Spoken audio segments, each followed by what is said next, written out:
I guess for me, just my first question is, I mean, first year as a head coach, you guys winning the Sun Belt tournament title back at the NCAA tournament. Has this first year gone how you envisioned when you took over?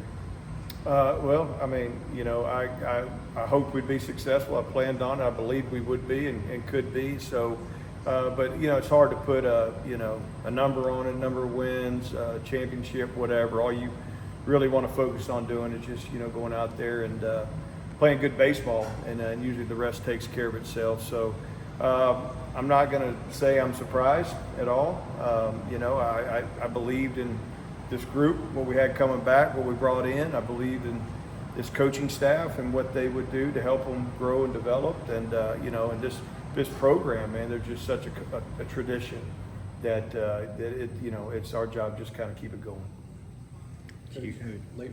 Late runs for this program or not far into this program. I mean, y'all got on another one again. Can you point to maybe a point in time or a scenario or something that happened where these guys just really, I mean, for lack of a better word, just got it or gelled? Yeah, I mean, I sensed it and felt it a little bit. When Armistead went down, I think from the pitching side of it, they knew that, all right, we got to cover. We got to, obviously we're barking that message to them and stuff. And then we go to Lafayette and honestly played great on Friday, and a big hit by them, we lost that late game, then won a big game on Saturday, and Sunday, just got away from us, but thought they competed well. But really after that, I think that's when the streak or whatever, started, and it just kind of grew from there and got stronger and stronger. And really, to me, it comes down, the offense has gotten better. There's no doubt about it during that time, but so did the pitching, so did the bullpen. Even though you lost a starter, your bullpen started picking up, so that really helped and saved it. I want to go back to the Coastal Carolina game when Slade had that big, 3-0 count against the double to pull you guys ahead. Mm-hmm. I guess how many times this season have you guys given a player a green light in that scenario, and what kind of constitutes it? Most of the time, Coach Creel's just going to do that based on feel and kind of score where you're at, this and that. That moment, that day, it was a kind of a big moment, and he knew that, being 0-0, and he kind of looked at me and gave, this, swing it or not. And I just nodded my head and said, yeah. And I thought it was a good time because he could have changed the game right there, and he did. So, but Coach Creel does a great job with the feel of that. Throughout this year, I'm sure it's happened more than you realize and stuff. That was a pretty magnified moment for that to happen. Does it, just the streak that he's been on and stuff, I mean, I wonder if he's kind of earned that respect or earned that, ability to have that situation play out. No doubt. There's a lot of players we wouldn't give that to. I mean, you have to earn it, and you got to know that they're not going to overdo that swing. Sometimes in that moment when it's like, all right, and they're swinging at stuff they shouldn't necessarily. But Slade, man, he showed a maturity, man. A beautiful level swing that he had drove a rocket, backside, and if he was trying to do too much, that wouldn't have happened. So he has earned that opportunity. Have you done any homework on Indiana yet? Oh yeah, we're working on it as we go. Talking to friends out there that I know that's competed against them, and you're crunching numbers and you're doing all that stuff. It's it's a never-ending process, to be honest with you. So we'll have a game plan. There's no doubt about it. But in baseball, that don't matter. You got to go execute. So, but I think we'll have a good blueprint on how we're going to attack them. Is there anything you kind of just know about them in general that you can share? Their offensive numbers are pretty impressive. I would think their offense first. The way it looks, the way the numbers look. I don't know enough about their ballpark or their whatever to know if it's a hitter-friendly park or not, and stuff. And but just looking at it, looks like some really good hitters, in there that we'll have to navigate. And obviously they got some good arms too. I guess not say any familiarity. Obviously, the Tennessee was here not too long ago. Any guys from that team that you guys remember, or any takeaways from seeing them in the postseason that maybe apply to this team? Like, hey, remember, look out for this, or anything of that nature. Yeah, there's several that I remember. Burke being one of them for sure, and Christian Moore, Drew Beam back on the mound. I mean, they got a lot of they lost a lot, but they got a lot of good players. They got some guys doing stuff now, see their numbers that last year were kind of pieces. to it, and now they're everyday type guys. So there'll be some familiarity, and they'll have it with us too in some respects. So hopefully we go out there and take care of business against Indiana and get that chance to play them. Coach, if you speak to Kobe Allen a little bit and just kind of the attitude he takes when he goes on the mound and maybe how you've seen him kind of grow into how confident he now is when he goes out there. Sure. Kobe has, the it factor, and I've said it earlier. I call it the edge. His mentality is strong. It's everything you look for in a coach when you're recruiting players. In the process of recruiting him and getting to know him, you could tell he was just a great human being, confident, handled himself right, look you in the eye, give you a good handshake, stuff like that. And then you get him here and you watch him on the mound. It's, early on as a freshman and stuff, he never was scared. His stuff just wasn't quite good enough to go up there and just beat him, and then he worked his tail off all summer. Got in this weight room with Coach Mack, got stronger, velocity jumps with the fastball, slider velocity jumps, action. And so you combine the physical with the mental, with it, and the mentality, and you get what we've all seen, as a guy that's not scared, that's going to go at you, and you might beat him, but he's going to give you everything he's got.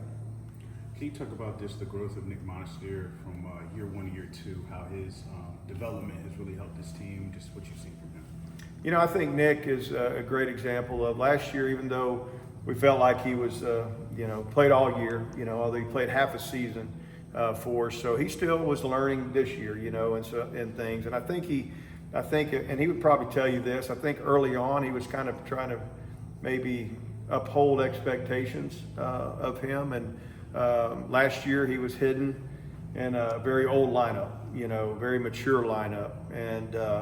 And now I'm sure it's natural for him, even Slade and Pato at that time, feeling like, man, we got to do this, and this, and you can't play this game that way. You got to, really stay even keel and just go out there, compete, and trust yourself. And so I think early on, Nicky was probably trying to maybe do a little too much because of the expectations, and I think he's settled in, just like so many of them have, and he's grown. His power numbers have gone up. He's been a snake bit this year a little bit. He's hit a lot of balls on the screws that just didn't fall for him. So, but his value to this team based on his defensive ability to play so many positions, plus his offense and leadership, it's outstanding. Coach, when you think about your pitching staff and potentially that third starter that you're still trying to kind of find, is it going to be more of a matchup scenario for you where you kind of see what's left, or do you feel like you have a confidence in 1 or 2 or 3 guys? Honestly, it'll probably be matchup. It is what it is. That's kind of we've been navigating that for a little while now, and so to me, it's going to be once you get to that point, you kind of just look at who's fresh, where we're at, what we need to do, what does that lineup scream to do, and kind of go from there. Do you have an idea yet who would start on Friday? I do have a strong idea. You are sure? Not yet. Not yet. Coach, anything new on Pato to offer? Day to day, we're trying to let it calm down. We're going to practice here in the morning before we leave. So today we decided to hold off, not do anything today, and give it one more day. So tomorrow we'll see if he can swing it, how he feels. And then you have Thursday practice there. We have to submit our active roster at 4 o'clock on Thursday. And so we got, a couple more days to see, where that progresses to before we have to make that decision. Being here for so long, obviously, back-to-back regionals and entering this one, having the experience, what have you seen it really takes for a team to make it out of the group of 4 going to Supers? Well, you need to win game 1. I really think that's a huge key, especially for us, right now. And in order to get out of this, I think back to the games, and even though last year we lose game 1 and you come back and ran through it, that was special. That's hard to do. Some big time performances and key moments allowed that. And then I think in 22, the regional we won here, winter bracket game, you lose a heartbreaker and you got to play a doubleheader the next game. And you had some great moments, and stuff there. And then we all know how that ended. But it's just, you got to go play good baseball. It's, doesn't matter what regional you're in. The 16 sites, the winners of those 16 are going to win it because they played really good baseball. So that's just the nature of the beast when you get to this point, and that's what it's all about. That's why we do what we do. Tennessee, for the velocity of some of their pitching and the movement they have on the ball, do you coach any differently, practice any differently to face up against that type of pitching? You can do things. We got a machine that we can use that simulates a good riding fastball. We got some toys and gadgets out there that we can utilize, and we will and do that today and tomorrow and stuff. But at this point, they know. We've seen velocity, we've seen action and stuff. So it's about your execution against their execution and so forth. So, like I said, right now we're just thinking about Indiana and that Friday 1 o'clock game. Coach, taking you back to your Jones Junior College days, I was reading a story where you guys actually played games here at one point. Yeah. Can you kind of take me back to that, and did you ever think you might be the head coach at Southern Miss? That'd have been 2010. We had to play every game that year when I was at Jones on the road because they were building Community Bank Park.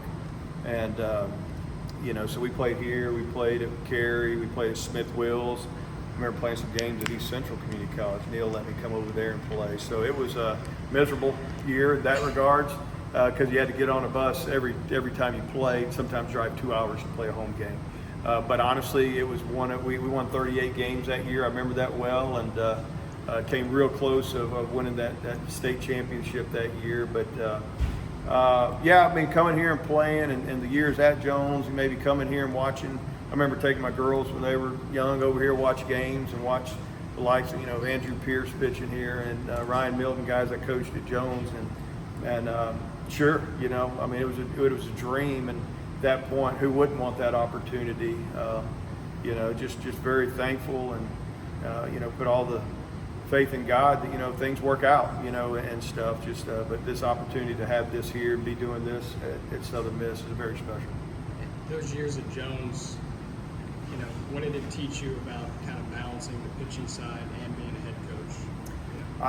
I grew a whole lot, my time, those 8 years or whatever, 7.5 years at Jones, because I'm doing the pitching and I'm doing the offense. I'm in the third base box, and I had a blast, I'll be honest with you.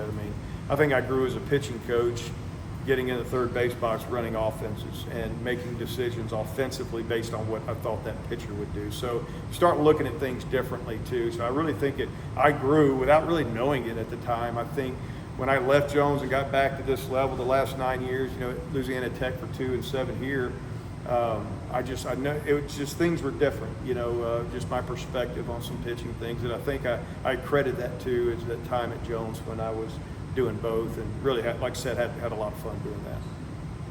Anything else? Coach, thank you. All right. I guess first thing, with this regional, how it's setting up, with Indiana, Tennessee, and those teams in there, I guess, how excited is this team to prove that maybe, last year's where you guys have come up short, this year's going to be different? What's different about this group that you're noticing that says, hey, we can make a deep run here? This team's a lot different than last year's team. Of course, there's a lot of newer guys, newer faces. We've had different challenges than last year's team, of course. But I don't think we think too much about the teams that are in the regional more than anything. We know we got to play good ball against anybody. If you make the field of 64, you're a great baseball team. So, we're going to try to go play as good as baseball as we can. Did you follow USM's postseason run at all? And I wonder what your impressions were of watching that super and probably thinking you'd be excited to join that the following year. So last year, our season had already ended when the Supers was happening. So I was here for the game 2, and it's like the atmosphere is unforgettable. Honestly, you think back at it, you're like, I want to be in an atmosphere like that, in a moment like that. So it's really nice to see it coming to life. So you got to watch that Tennessee team up close too, correct? Yes. What's kind of the impression that they left with you? Of course, they're the number 1 team in the nation on paper and everything. They're a great baseball team. You can't deny that. We're a great baseball team too. I think when it comes to baseball, anybody can beat anybody. So I'm not going to sit here and say that they're significantly better than us or we're significantly better than them. Anything can happen. I was wondering what your kind of thoughts were on going to Knoxville. I know you're from Jackson, Tennessee, so maybe a chance for family to come see you and stuff. I don't know if you've been to Knoxville. What kind of your thoughts when you head to Knoxville? If you were thinking that? So I've been there a few times. I got some buddies from back home that go to school there. So they'll be there. They'll be probably sitting in center field ragging on me. They've already texted me, told me they were going to be out there making fun of me. So I think it's going to be really nice. I got some people that are in that area and people back home that hopefully will get to make it. And I think it'll be cool to play in front of some people that, might not get to see my games as often. Did you ever think you get to play in that stadium? I didn't. I never thought I would play in that stadium, but it's a pretty cool feeling. Dalton, I know we've talked about this before, but you went to Meridian, obviously. What schools, if any, from Tennessee kind of recruited you out of high school, and why did you choose Meridian? Why was that kind of the best for you? So Walter State, another community college in Tennessee, they had talked to me, and then Jackson State, they had offered me 2 community colleges there. But the main thing that separated Meridian is Walter State wanted me to be like more of a pitcher, and I didn't feel like that was my route. I didn't think that was going to be my future. And Meridian was really giving me a shot to go out there and prove myself in the outfield and on the mound. So I felt like it was right. What's it just been like watching Slade Wilkes the last 32 games played? He's special. You don't even have to see him playing the games to see that he's special. You see him take a run at VP. He hits balls backside, he pulls the ball. Everything he hits, he just hits so hard. He moves so fast for his size.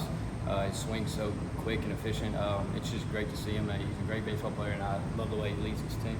He had that 3-0 count, hit the double against Coastal Carolina in the weekend. I wonder if you've ever gotten a green light on 3-0 this season. Yeah, I've gotten one, and I took it because I was too scared to pop up to the infield. But that guy, he's got so much experience. It was so good to see him. I was actually on first whenever they gave it to him, and I saw Coach give it to him, and I was like, yes, please. And he got the pitch that he wanted, and he put us ahead. Is there a sign for infield singles?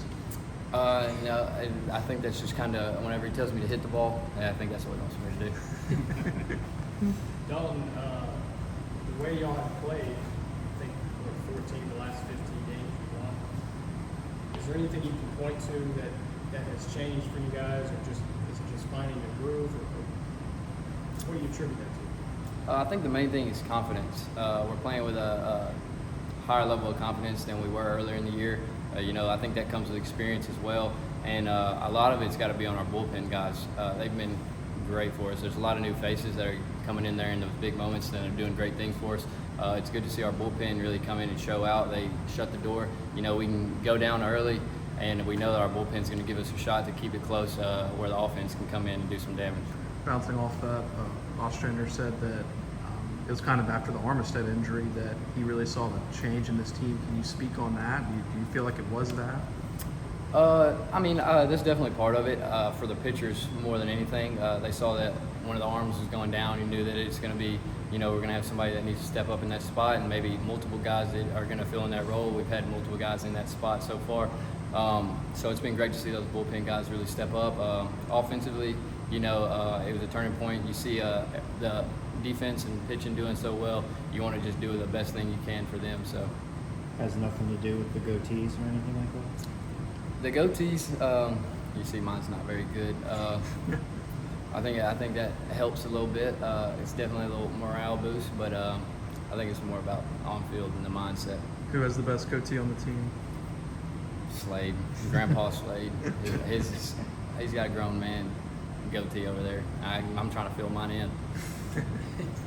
Dalton, just your impressions of Coach Oz as the first-year head coach. What have you noticed how he's kind of handled everything, guided you and the rest of the team? What kind of stands out to you about him? He's been great from the jump, and honestly, he's still trying to learn everything about a head coach, but he's done a great job, and I think he might even say it too. He's probably grown as a head coach too this year. He's great. He knows a lot of things about pitching and hitting. He knows how to win ball games, and that's the best thing you can ask for from a head coach. Dalton, the way Coach Oz, the way he kind of stares things right in the face, and doesn't shy away from challenges and stuff like that. How do you feel like that's kind of trickled down to the players? Kind of like his fearless way of coaching. I think helps the players a lot. When your head coach has a lot of confidence in you, it's easier to be confident about yourself. So Coach Oz making these decisions, these pitch calls, things like that, substitutions. If he believes in you, then you kind of feel like you believe in yourself. Your teammates start believing in you. So it's a really good feeling. And Coach Oz coached the junior college over in Lubbock, so you were a JUCO guy. Have you ever felt like that's kind of helped him relate to you or to other of the JUCO guys? I don't know if it would help him relate to us more. You know, he's done a great job here. I think he kind of treats us all the same as far as it goes because we're all here at the same level. So I don't think he tries to think too much on the JUCO side of it or anything like that. All right, Slade, man, just talk about, I mean, being a veteran on this team.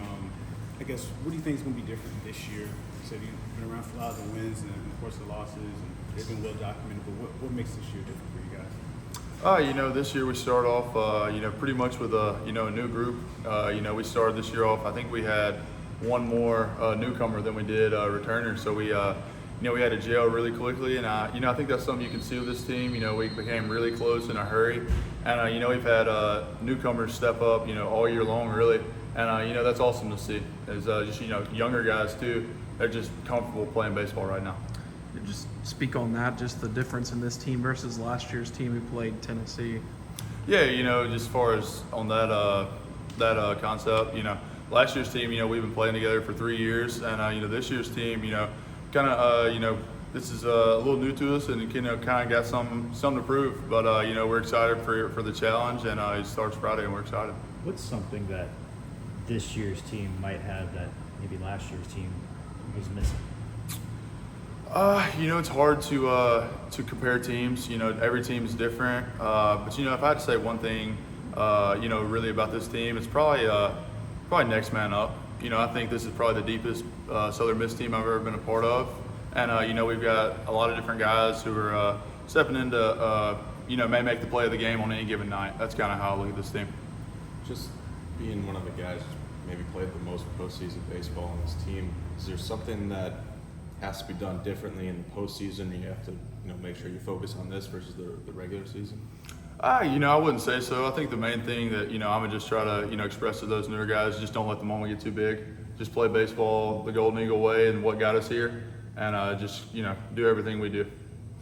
How do you voice that to them in the locker room, not letting the moment get too big? Yeah, I mean, you know, just telling them, you know, just because we're playing, you know, postseason baseball, nothing changes. We're just trying to go out. We're playing the game. We're not worried about the other team. We're trying to play it to the best of our abilities and let everything else take care of itself. Going off of that, how do you do that in game? Once the play starts, you kind of see how do you guys manage that in game as well? Yeah, you know, from kind of from an upperclassman perspective, you know, whether it's, you know, say another team gets up early, which I mean, you know, happens a lot. You just, you know, call the guys up, tell them just relax and get back to just competing and not trying to do too much. You know, especially with younger guys, you know, they may get sped up at certain times just by, you know, the pace of play. Just tell them to relax and focus on what got us here. Slade, just the way that Coach Oz coaches and the way, like, you know, the confidence, the fact that he kind of stares challenges in the face head on, how do you feel like that attitude trickles down to the players? Yeah, 100%. It definitely does. You know, that's something that he's taught us from day one, even before he was the head coach, is, you know, he's kind of instilled in us that fire and compassion that we're going to meet every challenge head on. And, you know, that's kind of how he's taught us to play. Slade, you've gotten hot down the stretch from the beginning of the season to, you know, when you started really hitting the ball and seeing it better. Was there anything different with your approach that you kind of tweaked as you got going and got into the street? Yeah, early on, I would definitely say, we were struggling a little bit as an offense, definitely not putting up the numbers that we are now. And honestly, I was just wanting it too bad and just wanting to do it for the guys too bad and just not letting the game come to me. And I think that's been the biggest difference. Just going back to the Coastal Carolina game, you had the 3-0 count and the double. I'm just wondering how many times this season you've gotten the green light on a 3-0 count, if you remember. I think this year I'm 2 for 2. I think I've got it twice, and I can't remember the other one, but I'm pretty sure it was a hit. So. Got a lot of those this year. Yeah, I don't know. So how do you handle that as well? You know you're hot. keeping it going and knowing like, hey, there's gonna be a time I maybe not get a hit, but being prepared for the bounce back. I guess how you handling that and hoping that that serves as an example for the teammates, because it's like when a guy's hot, everyone's expecting you to keep doing what you're doing. How you just been handling success right now? Yeah, I think say you're over 2 on your first 2 at bats, something like that. Just making sure you're sticking to your approach and just looking. Like for me, I'm looking for my pitch when I go up to the plate, and just because I'm may have gotten out a few times in a row, not expanding the zone and trying to swing at pitchers' pitches, just sticking to my approach. That's the biggest thing. Slade, I feel like this year's team has a lot less guys growing goatees than last year's goatees. Can you guys speak to that? Maybe is it younger? Yeah, we're younger. They're there. You may just cannot see them, but they're coming. I told them don't shave. I've been telling them for a month don't shave because I knew they couldn't grow it, but they're working on it. When did all this start? As in the goatee thing and all that. All right, so we started goatees 22. We were at the senior day luncheon. We're like, let's go playoff goatees, and it's kind of stuck. And it's kind of fun. It's something the guys look forward to every year, and it's something as an older classman, we're telling some of the freshmen who struggle, like, man, you don't need to shave for a while. Get ready. So. Whose idea was it at first, the goatee? It was Reese Ewan's idea. Okay. Reese was a big fan of it, and it stuck. And the picture after the home runs, that's been here for a long time. That's been here before me, and it's something. I think we had a home run. Was it game 1? Nick had a home run in conference tournament, and Nick was like halfway to third, and he'd forgot about it. And I was like, "Get ready for the pitcher," and it clicked. That's always something we look forward to. It's a lot of fun.